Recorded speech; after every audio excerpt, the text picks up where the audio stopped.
You're listening to a CNA podcast.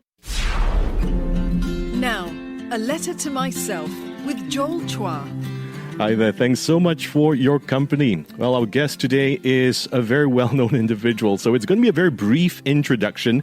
He's no stranger to us. He's been a mainstay of the local media scene for almost 4 decades, and he's become one of Singapore's most recognizable and beloved entertainers. We've seen him in sitcoms, comedy skits, movies, and of course at countless National Day parades as well. Suhaimi Yusof, welcome to A Letter to Myself. Thank you very much. This is Jojo Joget.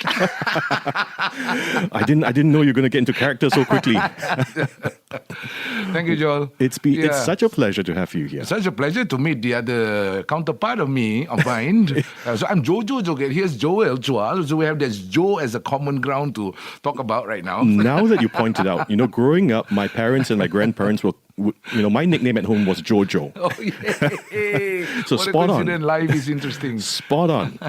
That's a very interesting story about why, you're here on the program to share with us your letter to yourself. We'll get to that in just a little while. But Sure. first, we want to hear about how you're doing physically, because we know that a few months ago in late April, you had a bit of a health situation. That's right. Tell us about that and So how I you're got- doing. Yeah, I got stroke, and then this is a very strange kind of stroke. Then I realized that, there's a lot of dimensions to stroke. So one of the things that, came in as a surprise is because, people will ask me the question is like, is your left side affected? Is your right side affected? So I said, neither left nor right. So what happened is basically, this is something a bit rare. So I got hit right in the middle of my brain. Right. So it's called the cerebellar, or some people might call it cerebellum stroke, which means it affects right at the bottom of my brain, which is quite close or connected to the brain stem, and that somehow affects my ear balance. And so the strange thing is, it doesn't affect my right or left motor skills, but however, affects almost permanently, I would say permanently, my way of viewing the world with the balance. So this is something which, we take it for granted. The morning that we wake up and we just like get up from our bed, walk to the bathroom, and that's it, But again, these little things are the small little things that we took for granted all this while. So now I had to balance the whole world, I had to do it manually so that I'll be able to balance With my more walk. with more intentionality. More intentionality with it's like walking on a Right. like in a circus performance, On a So tightrope. How tiring could that be for a Right. person who walks on a tightrope on a daily basis? Wow. So it was quite a task. It was quite a really I would say it was a new challenge in my life that I had to manually do the balance, but eventually, as time goes by through the therapy treatment and all that, so at the beginning it took me like a couple of minutes to balance my view of the world. I Right. cannot walk properly, but then again, as time goes by, it takes only a couple of seconds. So now I'm quite okay. Sitting down, I see that the whole world doesn't spin around me. Yeah. But if I move too fast, it might. Right. So that's the beginning part. But I didn't really expect it to. The recovery period, most medical advice would be like around 3 to 6 months. But somehow I did recover within 3.5, maybe 4 weeks. Wow. Yeah. I was going to say, your Yeah. recovery So it's- period Well, seems quite remarkable. Thanks to everyone who actually, those kind words, they did, prayers, and everyone who say like, Jojo Joget, we're so happy to see you Joget again. I said, okay, thank you very much. So I think, and also the determination inside you. So I do things because I somehow attribute this recovery or quick recovery. Number one, because I wanted to. Yeah. I said, fight back. You cannot just lay back. And then we used to be in an active lifestyle. And We you used were to walk very around. active. You've been All over on the so place. many different screens through the past, True, and almost I can't 40 bear years. the fact that I have to lie down on the bed, looking at the wall, looking at the ceiling. I said, this is not me. I have to get out of the bed as quickly as possible. Yeah. Number two, because my wife wanted me to. Yeah, And because that's she always said- a good motivator. When the wife is behind you and she Yeah. wants you to get Yes. up on your feet again, that's always a powerful motivator. And I think it's more of a command rather than who's going to do the dishes? I'm not going to do this alone. I said, okay, I'm going to get back in my, get back my health and help you out with the dishes and all that. No, it's just joking. So I guess that's also the powerful motivation. And of course, you have to listen carefully to, that's the time where you don't debate with the medical specialists, the medical officers. It's like doctor says this, just follow through. Yeah. It's like, no. Some of us, we have the tendency to like, no, I don't think so. That's the way, because I recently read on the internet, this is the way. So we're not the professional. Just listen diligently every step of the way, because we need to repair ourselves. So those three things that, you have to really hold it as your principle at the time when you're most vulnerable, and that somehow, quickly or expedite the healing process. So it's like, that's what I was like. 3.5, it's like 4 weeks later, and I was like almost walking like usual. Were your doctors and your medical professionals who were attending to you, were they surprised by how efficiently you they were were making a surprised. recovery? You're right. They were very surprised, because they will probably say, okay, this is better than usual. Yeah. I say, oh, wow. It's amazing. And it's so reassuring to see and hear that your sense of humor and your energy and that verve that we all know and love so well is still there. Yeah, it's still there. I may have lost my balance. I didn't lose my sense of humor. Yeah. The minute I was joking around, I was like, get up from my bed. I was moving around to the other wards, watching over or visiting some of the other patients in the other wards. So I think my wife then said that, when you start disturbing the receptionist, I know he's recovered. I said, okay, that's him. That's his back. Jojo Joget is back. Joget is back. When you start disturbing, when you start kacauing people. Let's talk about the amazing. virtue of the value of humor for someone going through a difficult point in time in their life in just a little while. But first, the reason why we have the privilege and pleasure of having you on this show today is because a few weeks ago, our supervising editor here at CNA 938, Isadora Mohammed, who is well known to you as well, because you were colleagues at one point in time. At one time we were all in the same school. She saw that you had a post on Instagram, and in that post you actually were saying, guys. And the photo was of you recuperating in hospital. Right. And in that post, you said, write a letter to yourself, keep it, and then look back at it once in a while. And that was part of your recuperation, your recovery process. Healing begins with you on the inside. It doesn't matter whether it's physical thing that is affecting you, or emotions. I think in today's context, we're talking about most of the time, people have a lot of these mental health issues.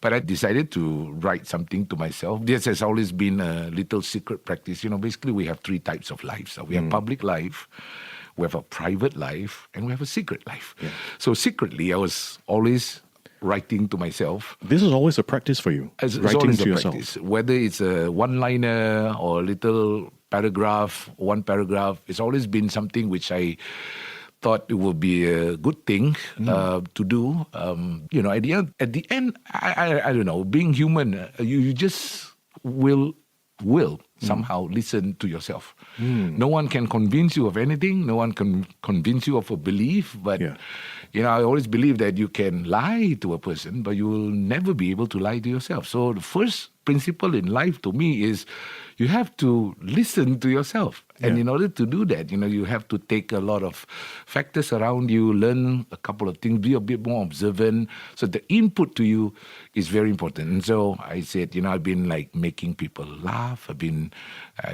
entertaining people. So who will entertain me in the darkest hours of my life? Right. That was one of the letters that you wrote to yourself. Yeah. While you were recovering from stroke. Yes. I've been making people laugh now in the darkest moments of my life. Who will make me laugh? Who will entertain me? Right. What was your answer to that question that you wrote to yourself? Just one word, me. Because it's you. It's your worldview. It's you who will see things in a different light. You see the lighter side of things. You begin to express more gratitude. Well, nobody, will threaten you or, put a gun in your head and say something like that. No, it's you. It's your belief system. It's your inner brain. It's your inner sight and belief. And I feel that, this is something which is very deep. And then when you wake up in the middle of the night, especially surrounded by all this not so encouraging environment of tubes and blinking lights and machines and and you go like, what do you do? Who do you talk to? I would say this is the old way of doing things, and today we call it selfie. But that is something that you need to be kind to yourself. So I just wrote it there, wrote it in a way that it will be a motivation for me. And I start to look a little bit more deeper and I say I'm worth more than what I think. Yeah, and so I said I got to trust myself. And then, someday, just put the letter to the side. And then what I did was basically took a picture of it. Now we have handphones and all that.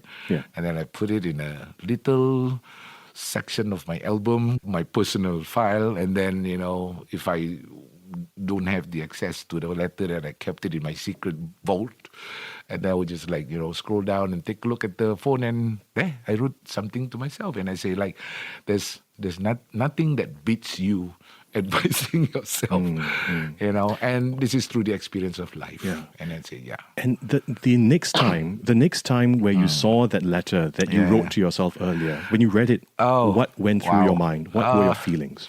It brings tears. You've been through that lane and you've done at a point of time when you're really, really down there and you have basically no one to talk to. And now, of course, that somehow allows you to be in your spiritual self.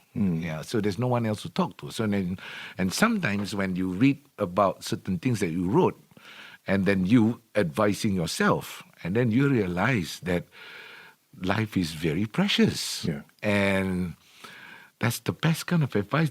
Did I say that?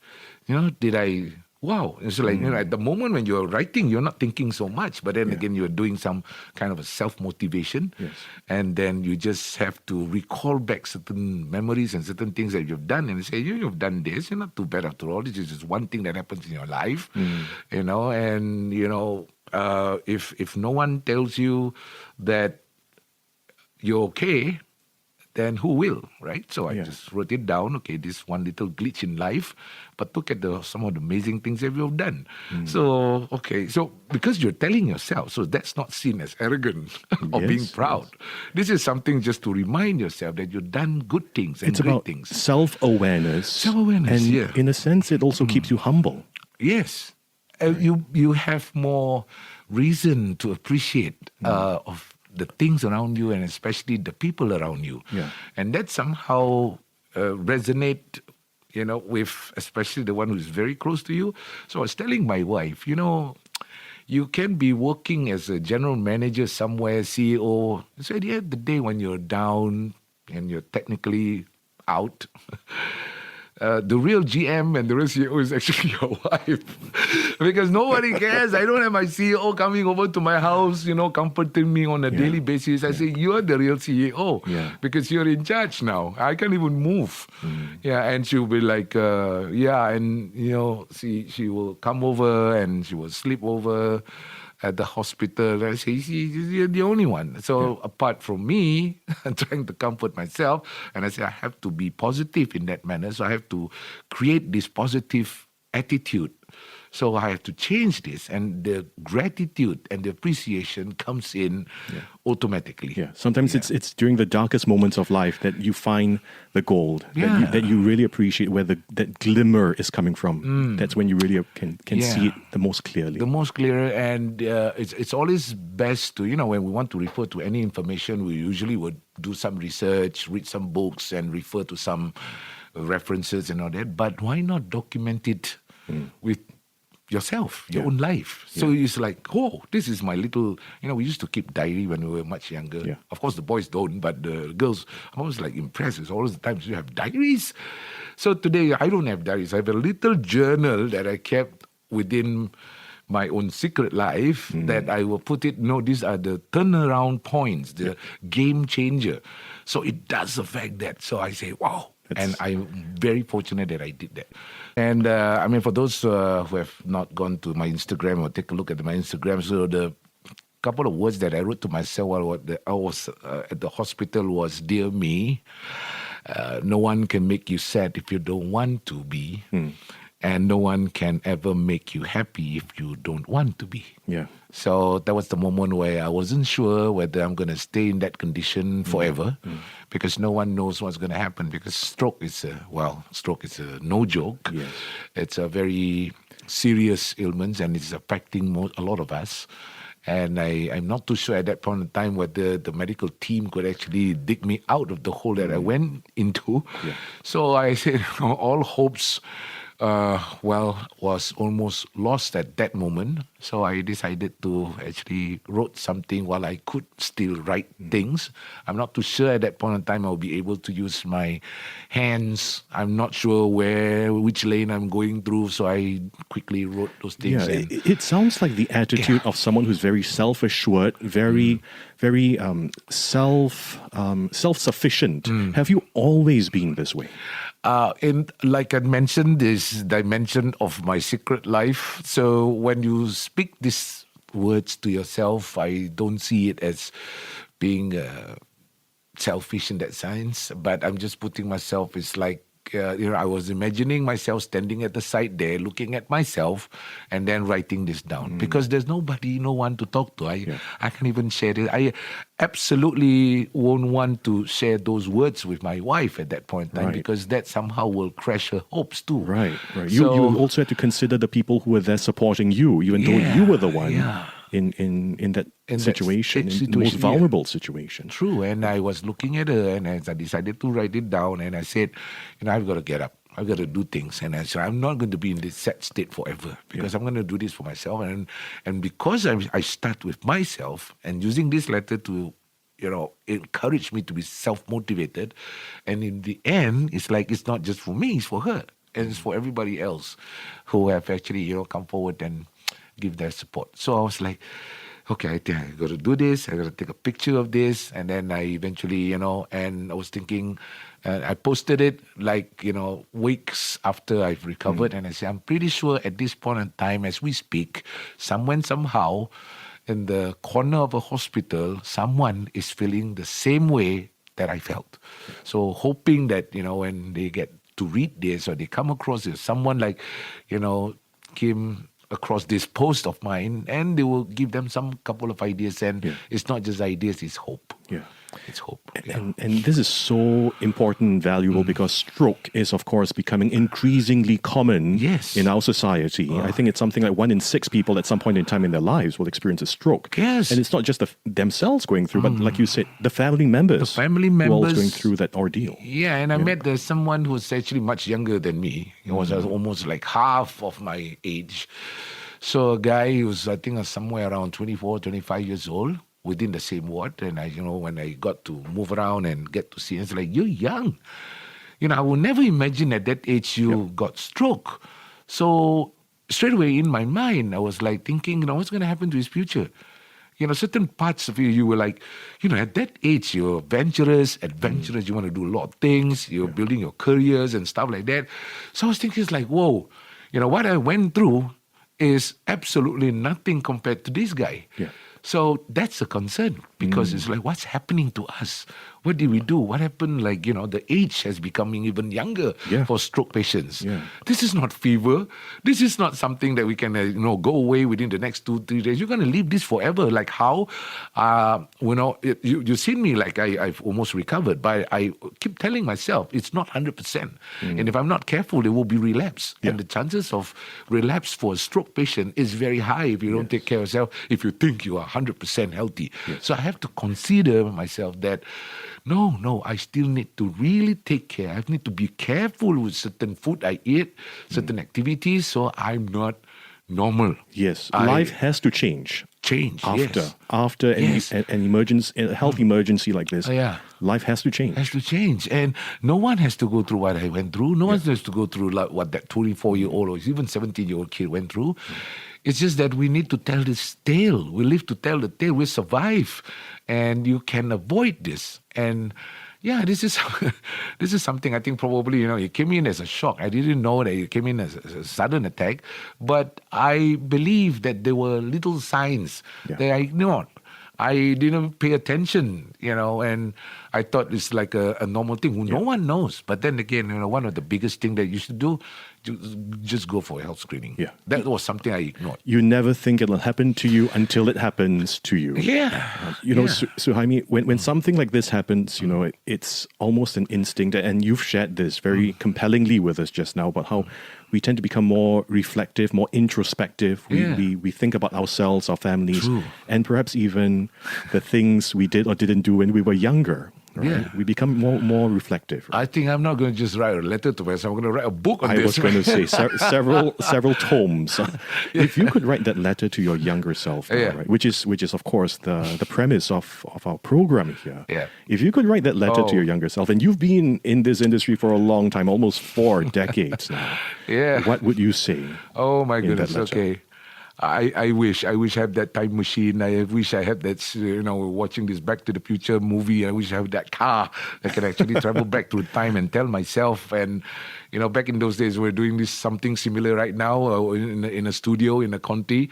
I wish I could write this, or I wish I could scream it to myself. So I think the main message would be, number one is, please don't overwork.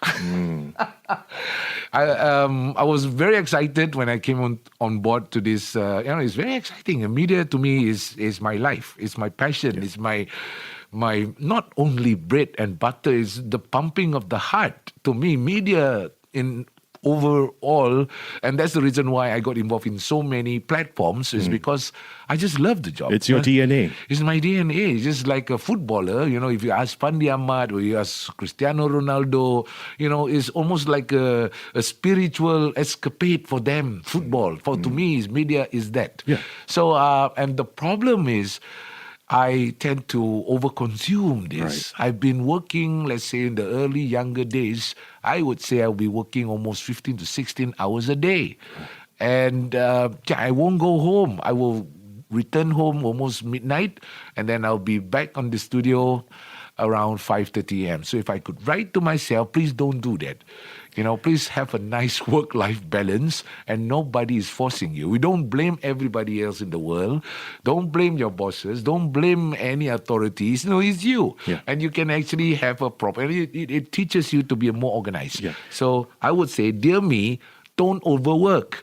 And the second point is, of course, you work hard, and somehow we tend to work hard because we want a little bit more financial stability sometimes. Course, yes. So I would tell my younger self, please be careful with your money. Okay. I love that. I love that because of how these two things are so interlinked. That's one. And second of all, because I can see that you are very passionate about the second point. Yes, no, my goodness. Okay, just hang on. We need to go for a news break in just a little while. We'll pick up on that in just a bit. All right. Your first message, don't overwork. Don't overwork. And the second point, yes. Be careful. Be careful with the money. With the money. Yeah, so you can be hardworking, but do not overwork. Okay. You must be careful with the money. It's meant to be something that you want to spend on certain things. Yeah. But just be careful. Okay, just be careful. I will tell my younger self. To be continued in just a little while. This is what we call suspense. Both of us are media professionals, so we know the value of suspense. Sure. All right. Continuing with Suhaimi Yusof in just a little while, and a letter to myself on why he'd share that message with his younger self. Thanks so much for staying with us here on A Letter to Myself on CNA 938. I'm Joel Traw. With me in the studio is Suhaimi Yusof, beloved entertainer. Oh, thank you. Generations of Singaporeans know him. I love you too. Also, we share a nickname, right? Jojo Joget, which was kind of like my nickname growing up. Not the Joget part. Yeah, I gotta keep myself. And I gotta tell myself I'm gonna adopt a new name. Joel Joget. Oh no, Joel gosh. Joget. Have to charge you royalties if you use that one. Well, Suhaimi, you shared with us the letter that you wrote during your darkest moments, recovering from stroke a few months ago. You also shared with us those messages that you'd write to a younger version of yourself. The first one is very important. Don't work too hard. Have better work-life balance. Yes. Especially because you're so passionate about this industry that you're in. Yeah. And then the second thing that you'd say in the letter to your younger self is, tell us again. Be careful with your money. Please be careful with your money. Because, well, it has two reasons why I say this. Because to me, cash flow is as good as blood flow. When your blood flow got stuck, the reason why I had this stroke is because there's some blockade and certain things couldn't work. And then even the brain's a little bit more malfunctioning when this happens. So the same goes with our life. Because, at the end of the day, I'm not just saying that money is everything, but money has connection to anything. Yeah. And if just imagine, but when you invest in the wrong thing, you spend on the wrong thing, and then you end up trying to work out. I call this the treadmill economy of yourself. Okay. Because you're like running, you increase the speed, but at the end of the day, you realize you're on the same spot. So you have to be a bit more smarter than that. So I was just like, if I could write to myself back then, is don't be careless with your investment, your money you spend. You need to be a bit more wiser. At what point do you think you needed to hear that message? Yeah, when in 2001, when I decided to explore the world, when I was telling my CEO back then, I was with radio, very comfortable, and I realized that, I was like, okay, we got to work and climb up the corporate ladder and all that. And then I told him that I think, hey boss, I think I just want to quit. And, end up, he lectured me for almost half an hour in his office, and I say, you're going to think. And at one time, I was like excited about the world, just like you. We have like several people coming down to the studio. We talk to them. It's like there's a bigger world out there. So it inspired me. There's another life somewhere. It's not just about this little studio that I'm in. Right. And there are many, many of those who came, and it inspired me. But one thing I didn't know was some of the hardship they went through. I was looking at the flowery image of everyone. Right. So I said to my boss, I just want to swim with the whale. I said, what the heck are you talking about? I said, I want to go out there. I just want to be there. And we'll still be friends.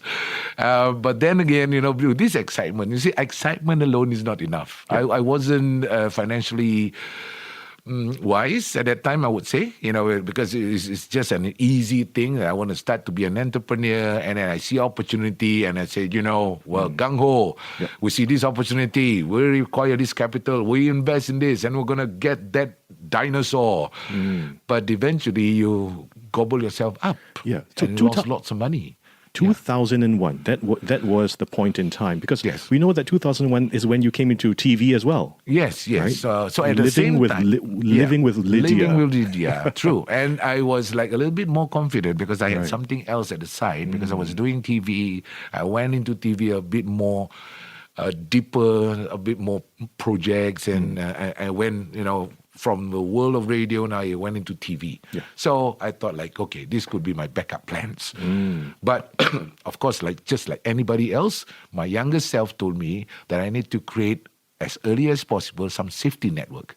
I didn't realize that safety network became one of the most dangerous net. What do you mean by that? Yes, because when you... what I should have done is to actually learn more from those experienced entrepreneurs before I jump into opportunities that I thought would be my safety net. Okay. So the safety net was in my head. Right. But, incredibly, nothing of that safety thing happened in the real life. So it became something that pulled away my savings. And then of course I didn't know how to actually balance up the money that I had, because it's okay, we're young, we lose money, we're gonna get money too. Now that ends up we working even harder to actually cover up the loss. So it was gung-ho, it was Rambo, but even Rambo would have to check, okay, how many ammunition you have, and what you are taking on. You were looking at life through rose-tinted lenses, so to speak, right? Yeah, pretty much inspired by those people I interviewed early days in my life. And then I didn't realize that they went through those lanes when they lost money. And then it can be a bit more pressurizing now. I really appreciate, I think a lot of us really appreciate how practical that message is. Yeah. First message that you had for your younger self is don't overwork. Your health is important. The relationships around you are important as well. And be wise about your money. Be wise about money. And also, one of the most important factors here that I bring up this subject is because money is not just about having, luxury stuff and, being the big boss and I can spend whatever I want. No, it's about, when you lose a big amount. Now, what happens if it does affect your health? Mentally first and physically after that. Right? Yeah, and going to the medical treatment and hospitals in Singapore is not that cheap. So I was pretty glad that something like that didn't happen. Yeah. So if I could write to myself again, I say, what happened if I had that stroke back then? It's absolutely out of the game. I don't have the money. The money all lost, and I lost my health. That's going to be very, wow. I was glad that that didn't happen, but it was, okay, I could use the word, it was a stupid thing that I did to myself when I was young. So I could write a letter, don't do that, be smarter. Yeah, and thank you so much for sharing that, because you've given this wisdom that you've acquired through the School of Hard Knocks to many people who are listening to you right now. Yeah. Suhaimi, we've got a few minutes left. Sure. And of course, that other letter now. Yeah. If you were to write a letter to your future self this time, Future self. Okay. what would be the main message in that future self? Okay, so dear me, it will be something like you've gone through the things that once upon a time you were just imagining. Now it became a real fact. So please remind myself again that do not mix your ambitions with fantasy. Be real. Right. Life is simple. Keep it simple.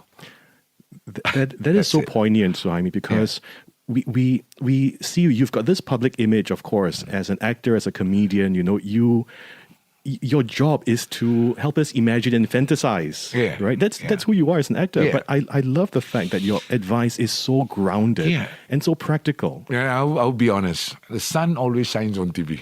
Yeah. But it's a different sunshine when we look at life. And it's a simple sunshine. Yeah. Life is very simple. We don't complicate it. So moving on, I would say in the future, dear me, please keep life simple, because life is simple. You are the one that makes it a bit more complicated. So stop doing that to yourself. Be kind to yourself. Finally, Suhaimi, what are you grateful for at this stage of your life? Wow, I'm grateful that I get to make my wife happy. She was very worried, and I was very worried that I somehow recovered. And something which a lot of people, they send in some really encouraging messages and all that. I was like, wow. So when I was at the hospital, I was recovering, and suddenly I realized that a lot of people whom I used to make them happy, and now they are also putting some efforts with their words and kind words and prayers and hopes, and it's now returning back. So life is like a boomerang. If you make people happy, a lot of people will make you happy again. That is beautiful. Yeah. And even in a corporate world, I would say, just remember to say hello to the people you see on your way up, because you never know who you're going to say hello to on your way down. Another very important practical piece of advice. Yes, thank you so much. Suhaimi Yusof, the one and only, has been our guest today. And thank you so much for sharing with us Joel. Your letters to yourself. And I will write to you, Joel, someday, because writing to you will be like writing to myself. Hey, Jojo, how are you? Jojo. And I'll hey Jojo back at you. Suhaimi Yusof. Thank you. It's been a great pleasure on a letter to myself. You're listening to CNA 938. Thanks so much for listening to this episode. You can subscribe and follow A Letter to Myself on Spotify and Apple Podcasts. And leave us a review as well if you liked what you've heard. Till next week, I'm Joel Chua, signing off.